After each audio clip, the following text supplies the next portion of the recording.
Подготовките за парадата на Денот на благодарноста на Мейсис започнуваат една година пред да започне екстраваганцијата. Милиони американци ја гледаат. There are well over 8,000 people. Има над 8.000 луѓе кои ќе маршираат по улиците на Њу Јорк, пред 3,5 милиони посетители по улиците, речиси 30 милиони гледачи од дома. Годинава на парадата ќе учествуваат 22 камиони, 11 бендови и повеќе групи за изведба, заедно со 17 големи балони со различни ликови кои можат да достигнат и до 6 ката. Во деновите пред поворката, Мейсис, стоковната куќа во САД, која ја спонзорира парадата, понуди преглед на она што се редува.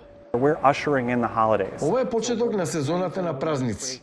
Се обидуваме да направиме преку украсите и балоните да раскажеме брза, забавна приказна која забавува, изненадува и воодушевува. Ноќта пред парадата, овие подвижни сцени и балони со големина на автобуси се носат од овој магазин во Њу Џерси во Њу Јорк.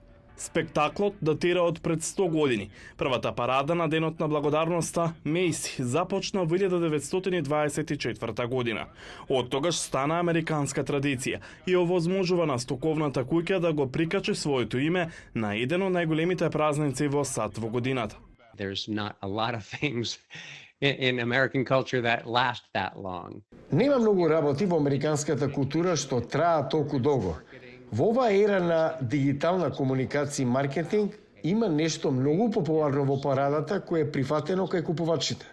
Мейсис не кажува колку троши на годишната парада, но проценките се дека тоа е повеќе од 13 милиони долари. Брендот спонзорира разни балони како реклами и изведби.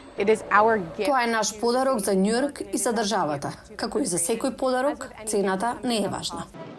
Тоа е подарок што ги прави гледачите да се чувствуваат поврзани со брендот Мейсис, велат експертите. Something like the Macy's Thanksgiving parade that has Парадата на Мейсис на Денот на благодарноста има толку богата историја, која ги врзува семејствата, создава семејни доживувања и се гледа како здрава и американска, која станува културна икона. cultural icon. Парадата традиционално започнува со мисирка, а завршува со доаѓањето на Дедо Мраз. Тоа е начин на Мейсис да ги потсети американските потрошувачи дека празничната сезона на шопинг започнува.